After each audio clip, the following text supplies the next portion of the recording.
Movie की starting में हम लोग एक पांडा को देखते हैं जिसका नाम पो होता है। पो हमेशा ये ख्वाब देखता रहता है कि वो कुंफू का एक मास्टर बन गया है।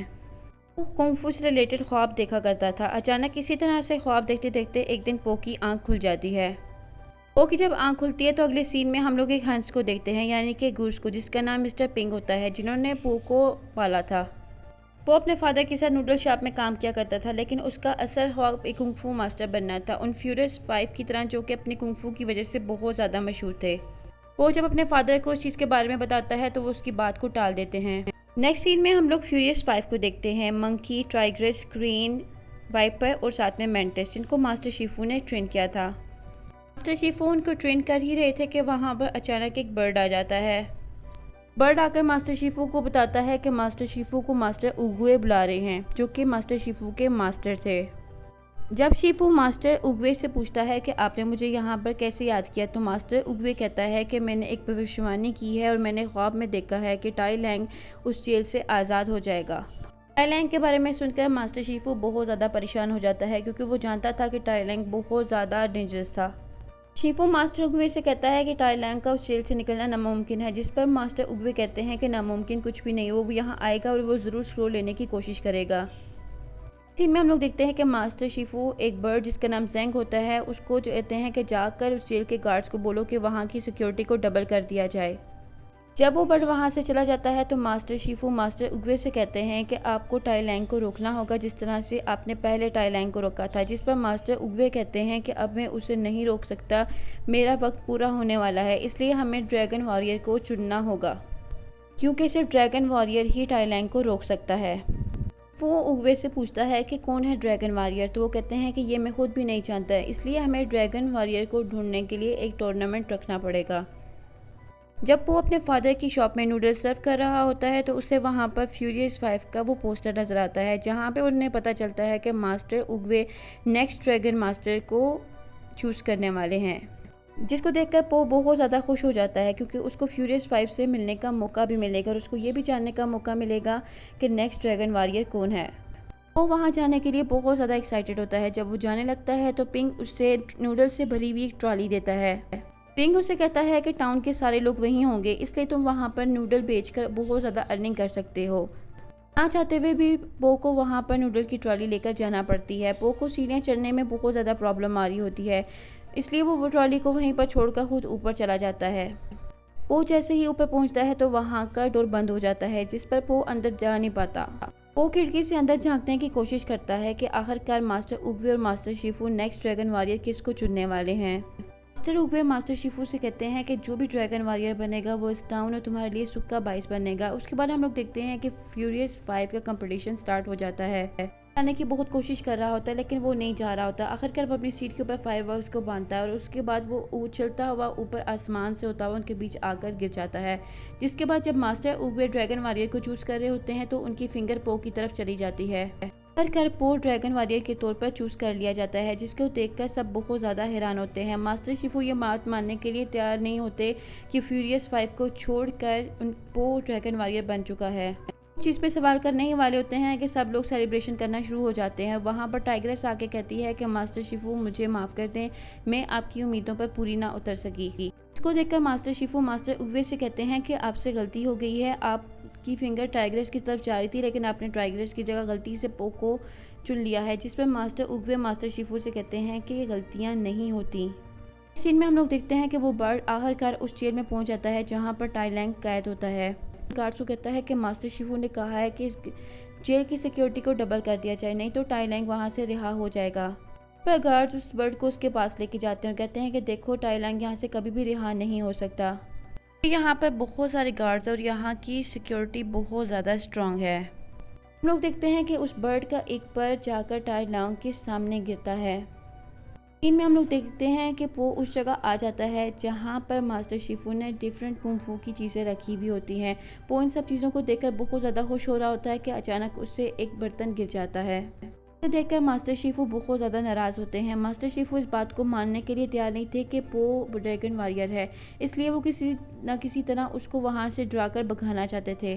पो को लेकर उस रूम में आते हैं जहाँ पर फ्यूरियस 5 ट्रेनिंग किया करते थे। वो पो की हिडन एबिलिटीज़ को चेक करना चाहते थे, लेकिन पो वहाँ पर बहुत बुरी तरह से नाकाम हो जाता है और चोट की लगने की वजह से वो आकर गिर जाता है। पो की इस हालत को देखकर और पो की जिसामत को देखकर फ्यूरियस 5 और वहाँ के लोग पो का बहुत ज़्यादा मजाक उड़ाते हैं कि एक ऐसा बंदा जो कि अपने पाँव को देख नहीं पाता, वो ड्रैगन वॉरियर किस तरह से बनेगा। नेक्स्ट सीन में हम लोग देखते हैं कि रात को पो क्रेन के रूम में आता है, जिस पर क्रेन उसे कहता है कि तुम यहाँ पर बिलोंग नहीं करते, इसलिए तुम यहाँ से चले जाओ। ये सब एक बहुत बड़ी गलती थी। के बाद पो बाहर आ जाता है। अगले ही सीन में हमें टाइग्रेस को दिखाया जाता है, जिस पर टाइग्रेस पो को बताती है कि तुम कभी भी ड्रैगन वॉरियर नहीं बन सकते हो, तुम्हें यहाँ से चले जाना चाहिए। इन सब के डिसअपॉइंटिंग बिहेवियर की वजह से पो एक आड़ू के दरख्त के पास आ जाता है और वहाँ पर आड़ू खाना शुरू कर देता है, जिस पर वहाँ पर मास्टर उगवे आ जाते हैं। पो मास्टर उगवे से कहता है कि आपसे एक गलती हुई है। मास्टर उगवे से कहता है कि मुझे कोई भी पसंद नहीं करता और मुझे भी यही लगता है कि मैं ड्रैगन वॉरियर नहीं हूँ, शायद आपसे कोई गलती हुई है। जिस पर मास्टर उगवे पो को कहता है कि कोई भी गलतियाँ नहीं होती, हर चीज़ किसी ना किसी वजह से होती है। मास्टर उगवे पो को कहते हैं कि दूसरों की बातों को इग्नोर करके उसे खुद पर भरोसा करना चाहिए, तभी वो कामयाब हो सकता है।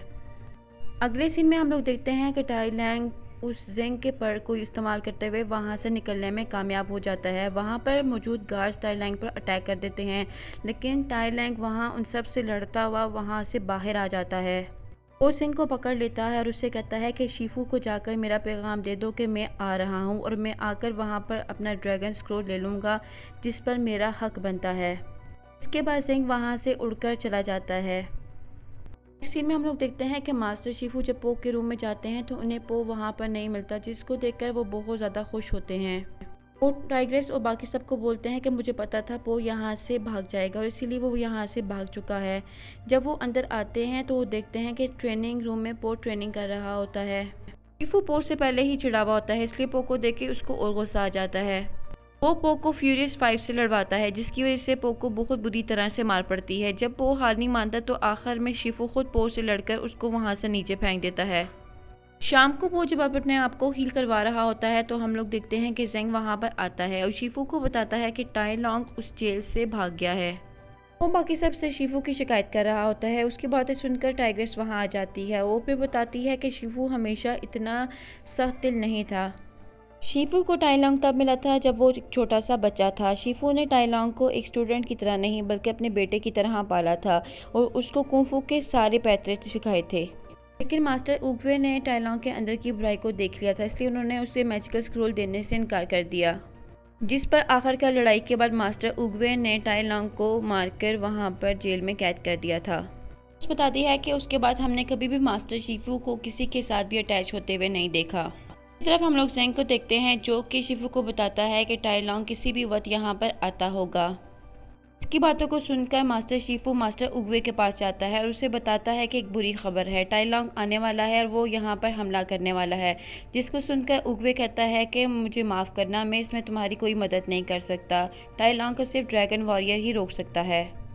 जिस पर मास्टर शिफू मास्टर उगवे से कहता है कि पो का टाइलॉन्ग को रोकना नामुमकिन है। जिस पर मास्टर उगवे कहते हैं कि तुम्हें उस पर भरोसा करना होगा, नामुमकिन कुछ भी नहीं। इतने में हम लोग देखते हैं कि वहाँ पर मास्टर उगवे इस दुनिया को छोड़कर हमेशा के लिए चले जाते हैं। दूसरी तरफ हम लोग देखते हैं कि जब मास्टर शिफू उन सब के पास आते हैं तो वो बाकी सब के साथ अब घुल मिलकर बातें कर रहा होता है। मास्टर शिफू सबको बताते हैं कि टाइलॉन्ग आ रहा है और वो किसी भी हालत में उस स्क्रोल को हासिल करने की कोशिश करेगा और साथ में वो मास्टर उगवे के बारे में भी बताता है कि मास्टर उगवे अब नहीं रहे। जिस पर टाइग्रेस कहती है कि हम सब मिलकर टाइलॉन्ग को रोकेंगे, लेकिन मास्टर शिफू कहते हैं कि टाइलॉन्ग को रोकने के लिए सिर्फ ड्रैगन वॉरियर की ज़रूरत है, जो कि पो है। पो ये सुनकर डर जाता है और वहाँ से भागना शुरू कर देता है, लेकिन मास्टर शिफू वहाँ आकर पो को रोक लेते हैं। वो कहते हैं कि मैं कभी भी टाइलॉन्ग से नहीं लड़ सकता क्योंकि आप मुझ पर भरोसा नहीं करते। बातों को सुनकर टाइग्रेस खुद ही टाइलॉन्ग को रोकने के लिए वहाँ से जाती है, जब वो देखती है कि बाकी सभी उसके साथ आ रहे होते हैं। दूसरी तरफ हम लोग मास्टर शिफू को देखते हैं जिन्हें किचन से कुछ आवाज़ें आ रही होती हैं। जब वो देखते हैं तो वहाँ पर पो ने सारी चीज़ें तहस नहस करके रख दी होती हैं। वो कुकीज़ को ढूंढ रहा होता है तो मास्टर शिफू से कहते हैं कि वो सबसे ऊपर वाली शेल्फ के डब्बे में पड़ी हैं। वो देखते हैं कि थोड़ी देर ही बाद पो ऊपर चढ़ के कुकीज़ को खा रहा होता है। पो की इस हालत को देखकर मास्टर शिफू को एक आइडिया आता है।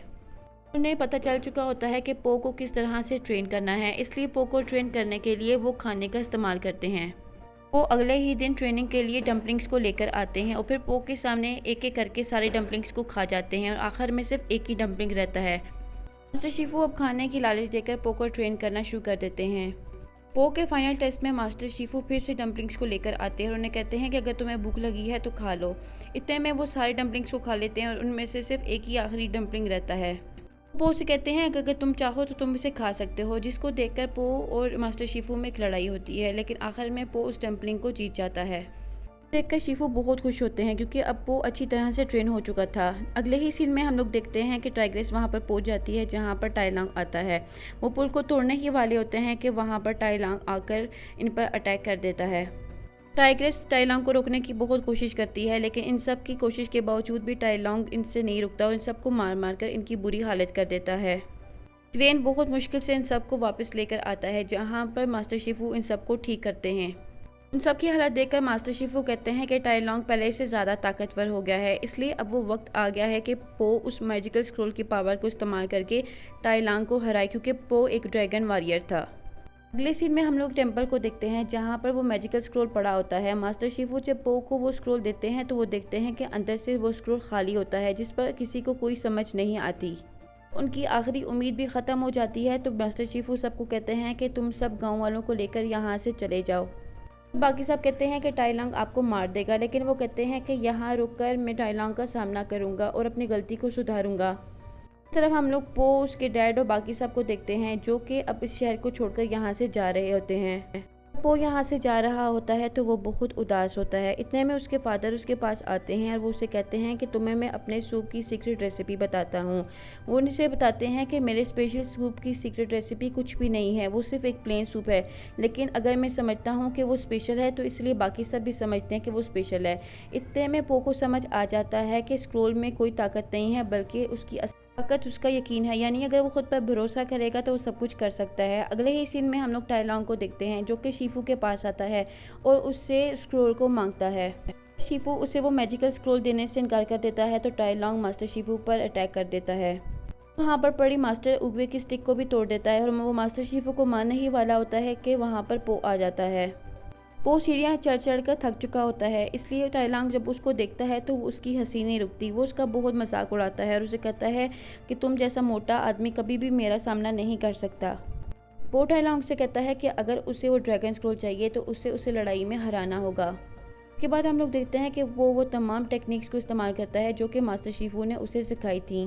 टाइलांग पो को बहुत बुरी तरह से मारता है और ड्रैगन स्क्रोल को ले लेता है। जब टाइलांग ड्रैगन स्क्रोल को देखता है तो वो बिल्कुल खाली होता है, जिस पर वो कुछ भी समझ नहीं पाता। वो टाइलांग को कहता है कि हमें स्पेशल बनने के लिए किसी मैजिकल एबिलिटीज़ की ज़रूरत नहीं होती, बल्कि हमें खुद पर भरोसा करना होता है, जिस पर टाइलांग उसकी बात को नहीं मानता और फिर से इन दोनों में लड़ाई शुरू हो जाती है। आखिर में हम लोग देखते हैं कि पो टाइलांग पर शिफू की special hidden ability finger hold को इस्तेमाल करने की कोशिश करता है, जिस पर वो उसे कहता है क्या तुम्हें शिफू ने ये सिखाया है? तो वो कहता है नहीं, ये मैंने खुद ही अंदाज़ा लगा लिया था। वो जैसे ही अपनी फिंगर को मूव करता है टाइलांग वहाँ से ख़त्म हो जाता है। सारे लोग जब वापस आते हैं तो वो पो को देखकर बहुत खुश होते हैं और सब उसको अपना ड्रैगन मास्टर मानना शुरू कर देते हैं, जिस पर पो को याद आता है कि मुझे जाकर शिफू को देखना है। शिफू से पूछता है कि क्या आप मर रहे हैं, जिस पर शिफू उसे कहता है कि क्या तुम्हारा दिमाग ख़राब है, मैं तो बस सो रहा हूँ। और यहीं पे इस मूवी की एक अच्छी सी एंडिंग हो जाती है।